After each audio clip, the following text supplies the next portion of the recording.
Welcome to D Kumar life science classes. I am Dhirendra Kumar. दोस्तों, आज हम लोग बात करें बहुत ही इंपॉर्टेंट टॉपिक है fatty acid oxidation.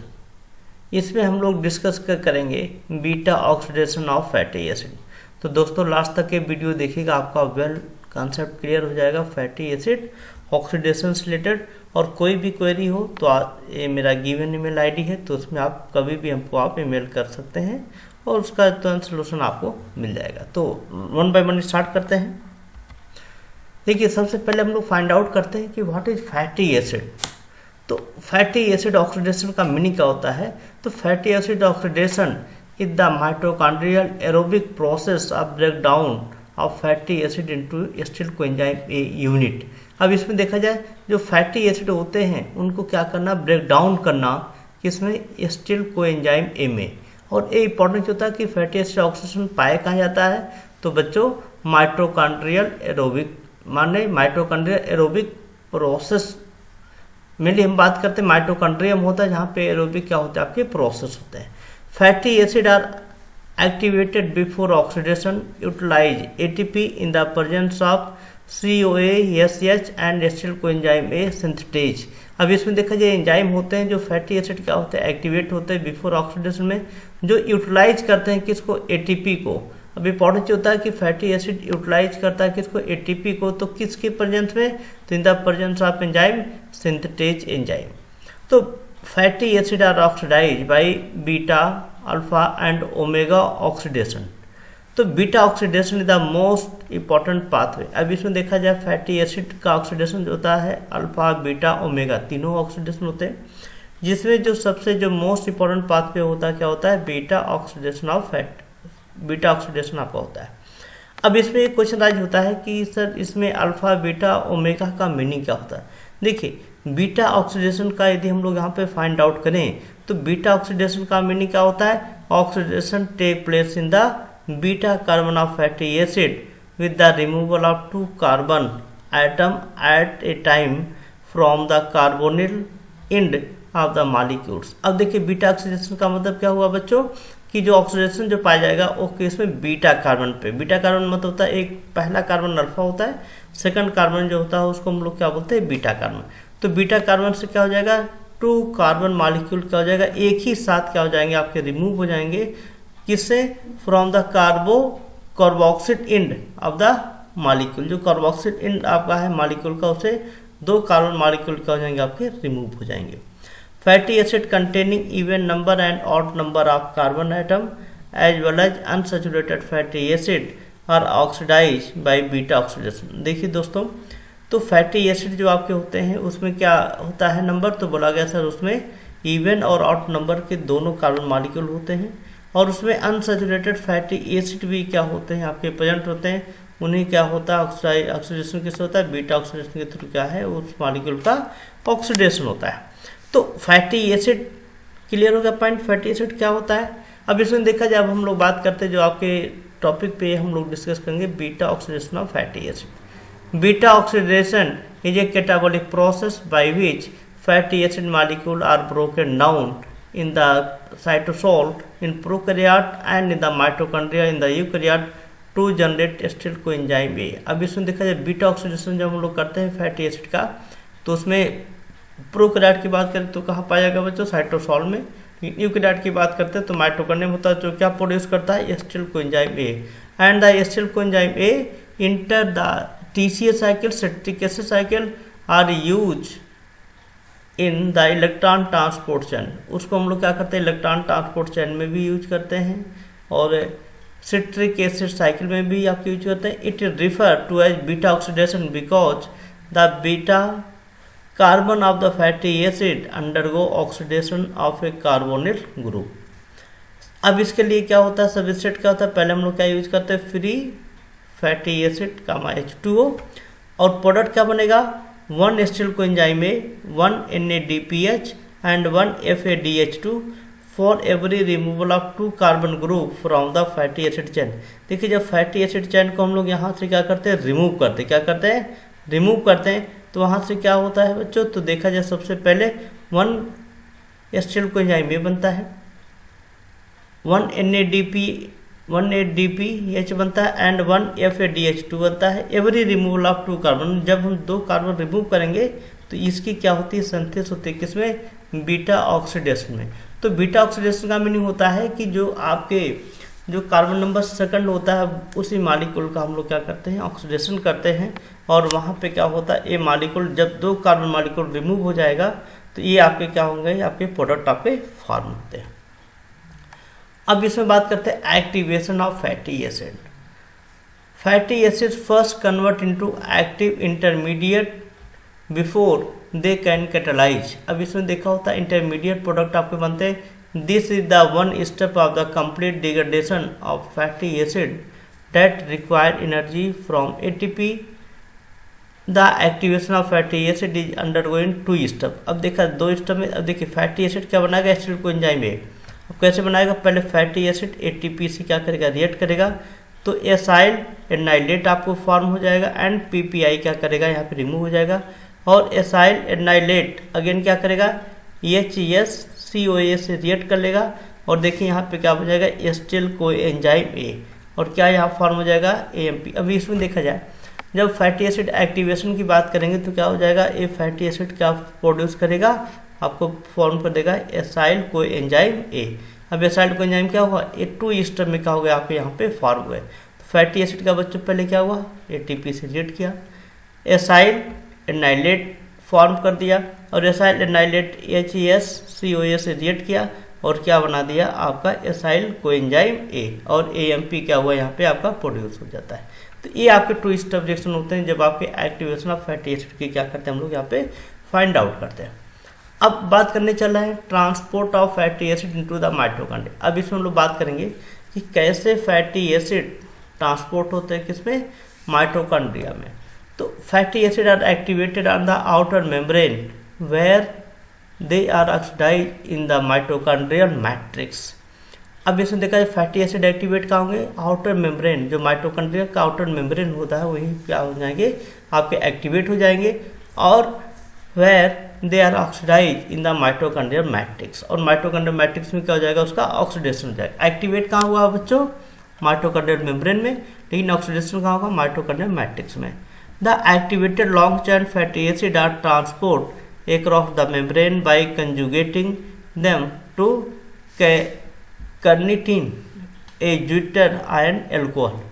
Carnitine is widely distributed and particularly abundant in the muscles. अब क्या होता है, जो कार्निटीन जो आपके होते हैं ये प्रकार के देखा जाए, ये आप हमारे मसल्स में क्या होते हैं, इनका एक लार्ज अमाउंट में क्या होता है, उनका डिस्ट्रीब्यूशन होता है। Carnitine is obtained from food, animal based food and via endogenous synthesis. अब इसमें देखा जाए जो कार्निटीन जो आपके होते हैं ये कंपाउंड है जो किससे हम लोग ऑब्टेन करते हैं, फूड से। और किस फूड में मिल पाया जाता है, तो बोला गया एनिमल बेस्ड फूड होते हैं, उसमें सबसे ज़्यादा आपका होता है, या एंडोजिनस सिंथेसिस होता है किसका, कार्निटीन का। तो उससे भी क्या होता है, वहाँ पे सेंसाइज होता है। तो कार्निटीन क्या होता है बच्चों, सबसे ज़्यादा कहाँ पाया जाता है, तो हम बोलेंगे कि सर कार्निटीन का जो वाइडली जो डिस्ट्रीब्यूशन होता है ये मेनली जो होता है ये हमारे मसल्स में होता है। अब इनका रोल क्या है, यदि हम कार्निटीन की बात करें इसका रोल क्या है, the acyl group is to the hydroxy group of carnitine to form acyl carnitine. This reaction is catalyzed by carnitine acyl transferase 1। अब इसमें देखा जाए जो कार्निटीन आपका होता है, ठीक है, एसाइल ग्रुप की हम लोग बात करते हैं, तो एसाइल ग्रुप क्या करेगा, कार्निटीन हाइड्रोक्सी ग्रुप के साथ क्या करेगा, इंटीग्रेट हो जाएगा, और क्या फॉर्म कर देगा, एसाइल कार्निटीन। और ये जो होता है किसके प्रेजेंस में होता है रिएक्शन, तो बोलेंगे sir carnitine acyl transferase 1। Acyl carnitine is settle across the inner mitochondrial membrane by the translocase. अब इसमें क्या होगा, जब एसाइल कार्निटीन फॉर्म हो जाएगा वो ट्रांसलोकेट कहाँ पे हो जाएगा, इनर माइटोकॉन्ड्रियल मेम्ब्रेन में, किस एंजाइम के थ्रू, ट्रांसलोकेज के through. The acyl group is transfer back to coenzyme A on the matrix side of the membrane. This reaction which catalyzed by the carnitine acyl transferase second. हम देखिए यहाँ पे transferase first enzyme है, यहाँ पे क्या है आपका सेकंड एंजाइम है, and finally the translocase return carnitine to cytosol side in exchange for the incoming acyl connect. अब इसमें देखा जाए जो एसाइल ग्रुप होता है किसका, हम बात करते हैं ट्रांसफर का, ओके इसमें कन्वर्ट हो जाएगा COA में, माने कोएंजाइम ए में, किसमें मैट्रिक्स, जो माइटोकॉन्ड्रिया मैट्रिक्स साइड होता है वहाँ मेम्ब्रेन में क्या हो जाएगा, वो कन्वर्ट हो जाएगा, ट्रांसफर हो जाएगा। किसके प्रेजेंस में बोलेंगे, कैर्निटीन एसाइल ट्रांसफरेज 2। अब उस दिन क्या हो जाएगा, ट्रांसलोकेज क्या कर उसको रिटर्न कर देगा कैरोटीन को, किसमें, कैर्निटीन को साइटोसॉल साइड में in the exchange of incoming acyl carnitine, जिससे क्या हो जाए अगेन आपका क्या है एसाइल कैर्निटीन की क्या हो जाएगा, सिंथेसिस हो जाए। तो translocase enzyme catalyse the movement of ion और molecule across the membrane or their separation within membrane. अब इसमें देख ट्रांसलोकेज एंजाइम का बहुत इंपॉर्टेंट रोल होता है, जो क्या करेगा आयन या मॉलिक्यूल की क्या करेगा, मूवमेंट में क्या करेगा, हेल्प करेगा अक्रॉस माइटोकॉन्ड्रियल मेम्ब्रेन। अब देखिए यहाँ पे इंपॉर्टेंट समझिएगा, सबसे पहले आपने क्या बोला कि सर जो कैर्निटीन आपके होते हैं, कैर्निटीन जो कंपाउंड्स है वो कन्वर्ट किस में होता है, एसाइल कैर्निटीन में, और एसाइल कैर्निटीन क्या हो जाएगा, ए माइटोकॉन्ड्रियल मेम्ब्रेन में क्या हो जाएगा आपका सेटल डाउन हो जाएगा, माने एक क्रॉस चला जाएगा किसके बाई, ट्रांसलोकेज। जब वहाँ पे एसाइल कैर्निटीन वहाँ पे राइज हो गया, देन क्या करेगा एसाइल कैर्निटीन कन्वर्ट हो जाएगा किसमें, कोएंजाइम ए में, कोएंजाइम ए माने कैर्निटीन कोएंजाइम ए माने फॉर्म हो जाएगा। देन फॉर्म हो जाएगा तो कौन सा रिएक्शन कैटालाइज करेगा, कैर्निटीन acyl transferase 2।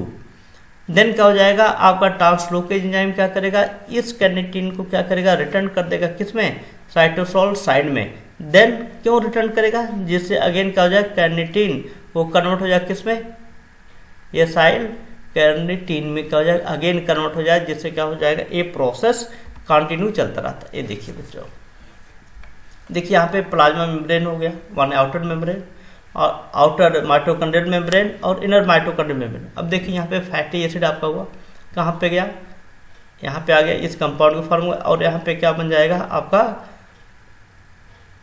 Acetyl coenzyme, acyl coenzyme ए बन गया। ये एसाइल कोएंजाइम क्या फॉर्म कर देगा, एक कैर्निटीन, जो आपके कैर्निटीन आता है आपके आउटर माइटोकॉन्ड्रियल मेम्ब्रेन में, तो यहाँ पे देखा जाए एसाइल कोएंजाइम ए और कैर्निटीन क्या हो गया, आपस में रिएक्ट हो गए, क्या फॉर्म कर दे, एसाइल कैर्निटीन।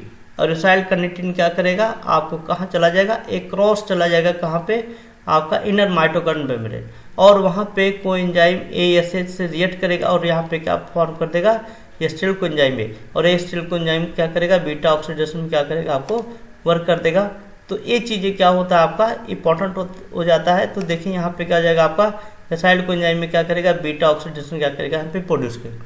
अब देखिए प्लाज्मा मेम्ब्रेन माने फैटी एसिड कहाँ गया, सबसे पहले आपको आउटर माइटोकॉन्ड्रियल मेम्ब्रेन में किस फॉर्म में, एसाइल कोएंजाइम में, और ये एसाइल कोएंजाइम में क्या हुआ, इनर माइटोकॉन्ड्रियल मेम्ब्रेन में क्या हुआ, बन गया, यहाँ पे क्या किसी रिएक्ट कर लिया, कैर्निटीन से क्या फॉर्म कर दिया, एसाइल कैर्निटीन, और एसाइल कैर्निटीन कहाँ इंटर हो गया, अगेन इनर माइटोकॉन्ड्रियल मेम्ब्रेन में, वहाँ पे क्या हो जाएगा, COA से ASH से रिएक्ट कर लेगा और क्या फॉर्म कर देगा, एसाइल कोएंजाइम में, और एसाइल कोएंजाइम में कन्वर्ट हो जाएगा किसमें, आपको देखा जाए बीटा ऑक्सीडेशन। तो देखिए यहाँ पे CPT1 एंजाइम यूज हुआ और यहाँ पे CPT सेकंड एंजाइम क्या होता है आपका यूज होता है। तो फर्स्ट एंजाइम कहाँ यूज हुआ बच्चों, जब एसाइल कोएंजाइम में और कैर्निटीन दोनों रिएक्ट किया और क्या फॉर्म कर दिया, एसाइल कैर्निटीन।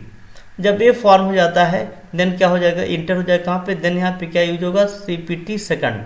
वो सेकंड क्या करेगा, आपको एसिटिल कोएंजाइम में कन्वर्ट कर देगा, और जो कैर्निटीन फॉर्म हुआ ये क्या होगा, माइटोकॉन्ड्रिया के सेल मेम्ब्रेन, इनर मेम्ब्रेन से कहाँ चला जाएगा, आपके आउटर मेम्ब्रेन में, और देन चला जाएगा क्या, साइटोसॉल में। देन क्या करेगा, वो अगेन रिएक्ट करेगा किससे, एसाइल कोएंजाइम से, और बीटा ऑक्सीडेशन प्रोसेस क्या होगा, एक कंटिन्यूअस प्रोसेस आपका चलता रहेगा। अब स्टेप क्या आते हैं, बीटा ऑक्सीडेशन की स्टेप की हम लोग बात करें, स्टेप ऑफ बीटा ऑक्सीडेशन कौन कौन से स्टेप होते हैं, पहला होता है डिहाइड्रेशन। डिहाइड्रेशन की बात करते हैं, the first step is the removal of 2 hydrogen atom from the 2 alpha and 2 beta carbon atom catalyzed by the acyl coenzyme dehydrogenase and require FAD. This reaction is the formation of 2 trans-enol coenzyme A and 16 FAD. अब देखिए सबसे पहले सब क्या होता है, beta oxidation में dehydration होता है।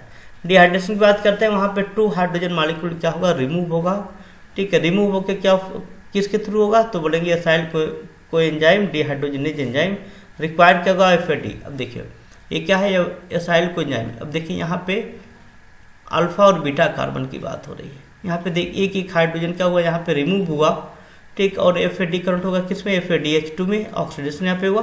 देखिए यहाँ पे क्या हुआ, कार्बन कार्बन में क्या होगा, डबल बॉन्ड हो गया, ठीक। तो इसको हम लोग क्या बोलते हैं, आपके इनॉल कोएंजाइम में। इनॉल कोएंजाइम इसलिए बोला गया क्योंकि यहाँ पे देखा जाए अल्फा बीटा से क्या हुआ, आपके एक हाइड्रोजन मॉलिक्यूल क्या हो गया, रिमूव हो गया, और जो एक हाइड्रोजन मॉलिक्यूल रिमूव हो रहा है उसको एक्सेप्ट कौन करा, FAD करंट हुआ किसमें, FADH2 में, और कार्बन कार्बन में क्या हुआ, यहाँ पे डबल बॉन्ड क्या हो गया, आपका प्रोड्यूस हो गया। तो इसको बोलते हैं डिहाइड्रोजनेशन। अब एक जो डिहाइड्रोजन FADH2 की हम लोग बात करते हैं, एक क्या करेगा, एक किससे रिड्यूस होता है, तो बोलेंगे एसाइल कोएंजाइम में डिहाइड्रोजनेज से, और ट्रांसफर हो जाएगा किस में, transfer to electron transforming flavoprotein, इसी बोलते हैं ETF। ETF donate electron to ETF ubiquinone reductase and iron sulphur protein. और देखा जाए जो आपका हाइड्रोजन मॉलिक्यूल यहाँ पे प्रोटॉन जो आपका एक्सेप्ट हुआ क्या करे, उसको डोनेट कर देगा यहाँ पे, यूबिक्यूनोन इज रिड्यूस टू यूबिक्यूनॉल। अब देखा जाए यूबिक्यूनोन, यहाँ पे देखिए क्यूनोन, ये रिड्यूस किस में हो गया, यूबिक्यूनॉल में, और यही यूबिक्यूनॉल क्या करेगा, ये which deliver its high potential electron to the second protein pump site of the respiratory. तो ये बहुत इंपॉर्टेंट। सेकंड स्टेप क्या हुआ, हाइड्रेशन। अब हाइड्रेशन में हम लोग क्या करते हैं, यहाँ पे वाटर ऐड करते हैं, क्या करते हैं, वाटर ऐड करते हैं। अब देखिए यहाँ पे क्या है, कार्बन कार्बन डबल बॉन्ड था, जो हमने वाटर मॉलिक्यूल ऐड किया, तो देखिए यहाँ पे क्या हुआ, यहाँ पे देखा जो डबल बॉन्ड था वो क्या हो जाएगा, सिंगल बॉन्ड में क्या हो जाएगा आपका कार्बन, मतलब OH मॉलिक्यूल क्या करेगा, एक यहाँ पे बाइंड करेगा और हाइड्रोजन यहाँ पे, तो क्या हो जाएगा, यहाँ पे OH, यहाँ पे हाइड्रोजन। तो यहाँ पे एंजाइम कौन से हम लोग यूज करते हैं, हाइड्रेज माने हाइड्रेट टाइप क्या करेंगे हम लोग यहाँ पे यूज करेंगे, जो क्या करेगा, वाटर मॉलिक्यूल को ऐड कर देगा। तीसरा स्टेप होता है डिहाइड्रोजनेशन। अब देखिए डिहाइड्रोजनेशन की यदि हम लोग यहाँ पे बात करें स्टेप 3 में कि हम बात करें डिहाइड्रोजनेशन की, the 3 hydroxyl derivative undergo further dehydration on 3 carbon catalyze by L3 hydroxy acyl coenzyme dehydrogenase enzyme and to form क्या फॉर्म कर देगा, 3 keto acyl coenzyme A compound. अब देखिए फॉर्म हुआ, देखिए हाइड्रेशन के थ्रू आपके एक कंपाउंड फॉर्म हुआ, देन वहाँ पे NAD यूज हुआ, ऑक्सीडेशन हुआ, NAD क्या करेगा, NADH और H में कन्वर्ट हो जाएगा, और देखिए यहाँ का जो आपका मॉलिक्यूल था इसका हाइड्रोजन देखिए निकल गया, तो यहाँ पे क्या होगा, कीटोन में कन्वर्ट हो गया। तो इसी क्या बोलेंगे, 3 कीटोन एसाइल कोएंजाइम ए। ध्यान दीजिएगा बच्चों, यहाँ पे देखिए 2 वाटर मॉलिक्यूल हमने ऐड किया था ना स्टेप 2 में, तो ये वाटर मॉलिक्यूल का हाइड्रोजन और CH2 का हाइड्रोजन क्या करेगा, रिमूव हो जाएगा और कन्वर्ट करेगा 3 कीटो एसाइड। अब अगेन क्या होगा, 3 कीटो एसाइड का क्या होगा, थायोलिसिस। चौथा स्टेप क्या होता है, थायोलिसिस। थायोलिसिस की हम लोग बात करते हैं, 3 कीटो एसाइल कोएंजाइम में क्या करेगा, यहाँ पे थायोलिसिस हो जाएगा। थायोलिसिस होगा तो अब आप देखिए यहाँ से बॉन्ड क्या हो जाएगा, आपका ब्रेक हो जाएगा, यहाँ से क्या हो जाएगा, आपका ब्रेक हो जा रहा है, तो देखिए यहाँ पे 2 अलग अलग कंपाउंड फॉर्म हो जा रहा है, एसाइल कोएंजाइम में और एसिटिल कोएंजाइम में 2 कंपाउंड क्या हो जाएंगे फॉर्म। देखिए यहाँ से ब्रेक हो गया ना बॉन्ड, यहाँ से ब्रेक हुआ तो आपका एसाइल कोएंजाइम में और एसिटिल कोएंजाइम में क्या हो जाएगा, आपका फॉर्म हो जाएगा, मतलब 2 कंपाउंड क्या हो जाएंगे यहाँ पे फॉर्म हो जाएंगे, जिसको बोलते हैं थायोलिसिस। तो यहाँ पे क्या हो जाएगा, 3 कीटो कोएंजाइम में is split into 2 to 3 position by thiolase enzyme क्या करेगा, इसको डिग्रेड कर देगा और फॉर्म कर देगा क्या, एसिड कोएंजाइम में, और न्यू एसाइल कोएंजाइम में 2 कार्बन मॉलिक्यूल क्या करेगा, कर देगा आपको यहाँ पे फॉर्म कर देगा। तो इसी को हम बोलते हैं थायोलिसिस। ये पूरे स्टेप को हम अगेन यहाँ पे जो सेम स्टेप था वही हमने यहाँ पे डिस्कस किया। देखिए थायोकाइनेज पहले लॉन्ग चेन फैटी एसिड है, तो यहाँ पे क्या होगा, फैटी एसिड कोएंजाइम में फॉर्म हो जाएगा। अब देखिए यहाँ पे डिहाइड्रोजनेज आपका हुआ, डिहाइड्रोजनेज की हम लोग बात कर रहे थे, तो देखिए यहाँ पे अल्फा और बीटा कार्बन जो आपका है, अल्फा बीटा कार्बन, इससे क्या हुआ, हाइड्रोजन मॉलिक्यूल रिमूव होगा, FADH2 कन्वर्ट हो गया। देन क्या हुआ, यहाँ पे हमने हाइड्रेट इसके हमने वाटर मालिकुलेट किया, वाटर मालिकुलेट किया तो देखिए यहाँ पे हाइड्रोजन और बीटा पे OH मालिक्यूल क्या किया, यहाँ पे जाके ऐड हो गया, देखिए यहाँ पे ऐड हो गया, अल्फा पे हाइड्रोजन बीटा पे OH मालिक्यूल। देन यहाँ पे क्या हुआ, डिहाइड्रेशन अकेला अगेन आपका हुआ, तो NAD कन्वर्ट हो जाएगा किसमें, NADH प्लस H प्लस में कन्वर्ट हो जाएगा। और देखिए यहाँ पे क्या फॉर्म कर दिया आपके बीटा कीटो एसाइल कोएंजाइम में, और ये बीटा क्या हो जाएगा, इसमें थायोलिसिस हो जाएगा, जिसमें क्या हो जाएगा आपके स्प्लिट हो जाएंगे किसमें, 2 फैटी एसिड मालिक्यूल में क्या हो जाएंगे आपके कन्वर्ट, एसाइल कोएंजाइम में और एसिटिल कोएंजाइम में क्या हो जाएंगे आपके कन्वर्जन हो जाएगा। और ये एसिटिल कोएंजाइम में कहाँ चला जाएगा, क्रेब्स साइकिल में, TCA साइकिल में क्या हो जाएगा आपका इंटर हो जाएगा। तो ये पूरा आपका होता है क्या, फैटी एसिड के पूरे स्टेप कैसे आपके होते हैं। अब इसमें एनर्जी यील्ड की बात करें, कैसे एनर्जी यील्ड प्रोड्यूस होता है। अब देखिए पहला पार्ट में बहुत इंपॉर्टेंट चीज होता है, इससे बहुत से क्वेश्चन आपके पूछे गए एग्जाम में। When 1 palmitoyl coenzyme is oxidise then 7 FADH2 7 NAD and 8 acyl coenzyme में क्या करेगा, प्रोड्यूस करेगा। तब कब, जब एक मॉलिक्यूल क्या करेंगे, हम इसको ऑक्सीडाइज करेंगे। तो अब देखा जाए FADH2 जनरेट 1.5 ATP, जैसे 1 FADH2 होता है they generate 5 ATP and NADP generate करता है कितना, 2.5। अब देखा जाए जब आपका 7 FAD हो जाएगा तो कितना प्रोड्यूस कर देगा, 10.5 ATP, और 7 NAD प्रोड्यूस कर देगा 17.5 ATP। द 8 एसाइल कोएंजाइम में inter in TCA cycle, 8 inter into TCA cycle each producing 10 ATP and total ATP is the 80।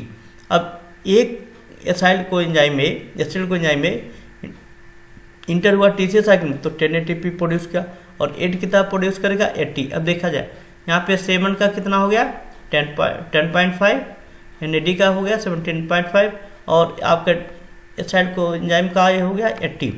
अब देखा जाए from the oxidation of 1 molecule, अब देखा जाए 1 molecule oxidation then produce the CO2 and H2O and they produce total of 108 ATP are produce. अब इसमें देखा जाए एक पैल्मिटॉइल कोएंजाइम A ऑक्सीडाइज होता है तो प्रोड्यूस करता है बच्चों क्या, CO2 H2O, और टोटल ATP कितना प्रोड्यूस करेगा, 108 ATP क्या करेगा, प्रोड्यूस करेगा। The net ATP produce by pelmate to enter in the cell from the blood is about 106 because pelmate must undergo activation process and 2 ATP is required. So total ATP will be 108 minus 2 equal to 106। मतलब क्या है, जो net ATP produce होगा किसमें, blood की बात हो रही बच्चों, तो वहाँ पे क्या हो जाएगा, 106 ATP क्या होंगे आपके प्रोड्यूस होंगे। वही सेम चीज़ क्या किया गया, यहाँ पे चीज़ हमने मेंशन आपको कर दिया गया है। 2.5 ATP था, 7 हुआ तो इतना हो गया। 1.5 ATP था, 7 FADH2 था, 10.5 हो गया। 10 ATP पर एसिटिल कोएंजाइम में तो 8 एसिटिल कोएंजाइम में आपका था तो हो गया 80, टोटल कितना हो जाएगा आपका 108। तो अब इसमें जो होता है 2 ATP इक्विवेलेंट, मतलब ATP equal to AMP plus PPI, मतलब PPI मतलब 2PI। इसका मतलब क्या, टोटल कंज्यूम की हम लोग बात करेंगे, एक्टिवेशन कंजप्शन की बात करेंगे पहले हमने, तो नेट गेन कितना हो जाएगा आपका 106 ATP प्रोड्यूस जाएगा। ये आपके एग्जाम में बहुत बार पूछा गया है। अब नेक्स्ट बात करते हैं oxidation of odd chain and unsaturated fatty acid. अभी तक हम लोगों ने क्या किया, इवन चैन की बात किया, अब यहाँ पे ऑड चैन की बात करेंगे। Odd chain fatty acid produce acetyl coenzyme में एंड प्रोपिनॉल कोएंजाइम में। अनसैचुरेटेड फैटी एसिड क्या होगा, required enzyme catalyze repetitive step of the beta oxidation spiral. If the double bond originated at an odd carbon number 357, if the double bond originate at the even number 4, 5, 4, 6, 8, then ATP yield for unsaturated fatty acid की हम लोग बात करेंगे।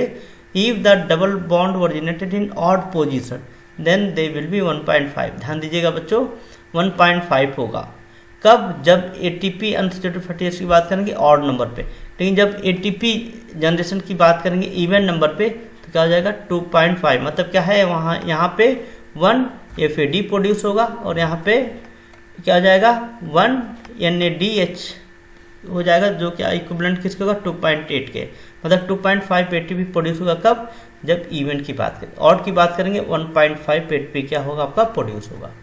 ये देखिए आपका ये reaction है जिसमें लिनोलिनिक कोएंजाइम में आपका था, बीटा ऑक्सीडेशन आपका हुआ तो कन्वर्ट हो गया किस में, आपके इस कंपाउंड में फॉर्म हो गया और 3 एसाइल कोएंजाइम में प्रोड्यूस हुआ।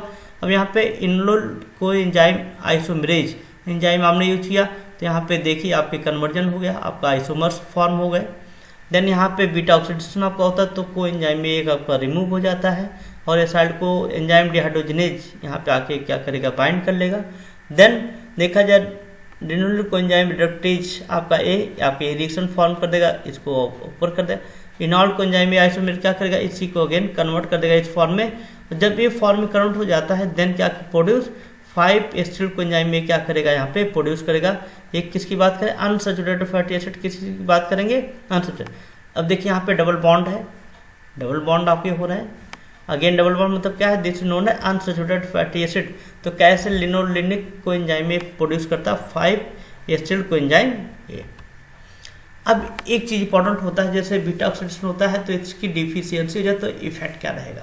सबसे पहले बात करते हैं डिफिशियंसी ऑफ कार्निटीन और कार्निटीन ट्रांसफरेज या ट्रांसलोकेज।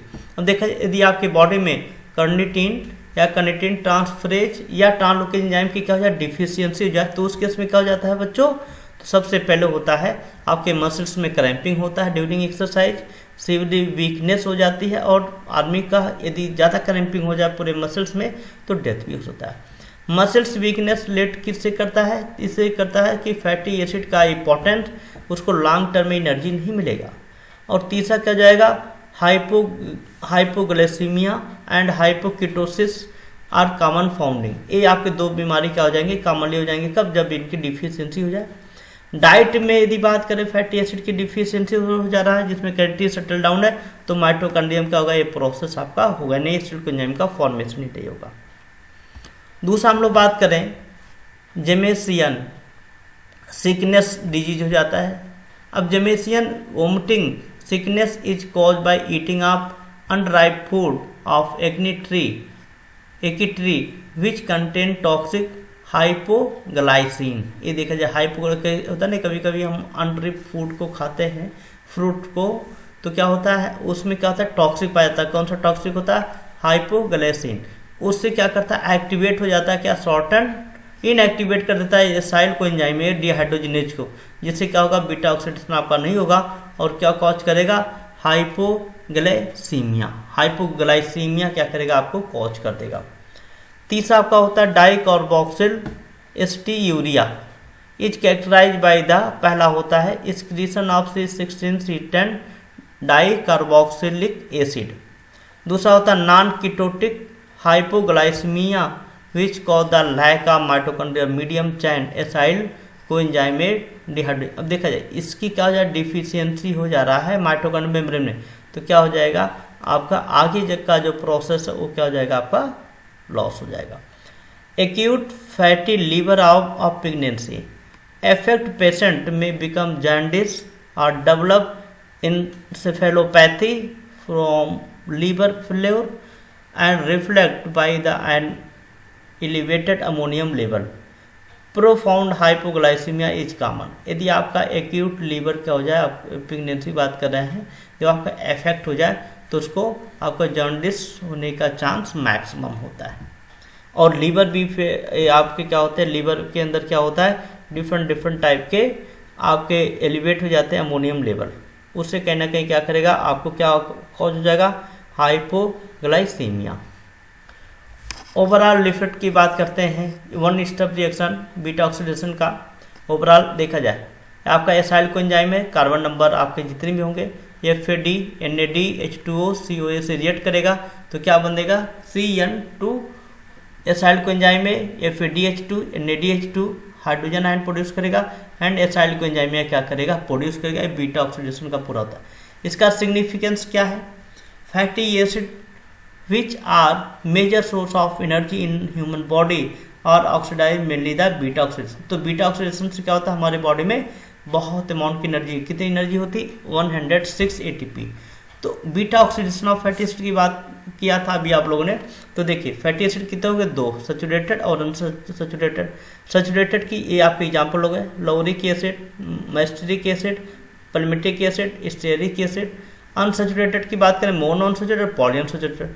मोनो अनसैचुरेटेड है उसको बोलते हैं ओमेगा 9, और पॉली अनसैचुरेटेड तो ओमेगा 6 एंड ओमेगा 3। ठीक, और ओमेगा 6 की बात करें जैसे linoleic acid, CLA, GLA, arabinoid acid.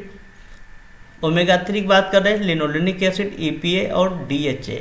तो ये बीटा ऑक्सीडेशन के क्या है क्लासिफिकेशन में कौन कौन से आपके होते हैं। थैंक यू दोस्तों, इस वीडियो को बनाने के लिए हमने ये रेफरेंसेस यूज किए हैं। नेक्स्ट वीडियो में हम लोग बात करेंगे fatty acid oxidation, alpha and omega oxidation. Thank you, all the best.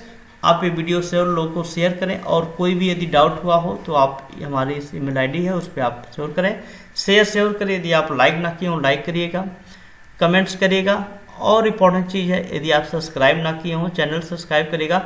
आपको बहुत से वीडियो आपको मिल जाएंगे जो आपके कैरियर के लिए important. Thank you, all the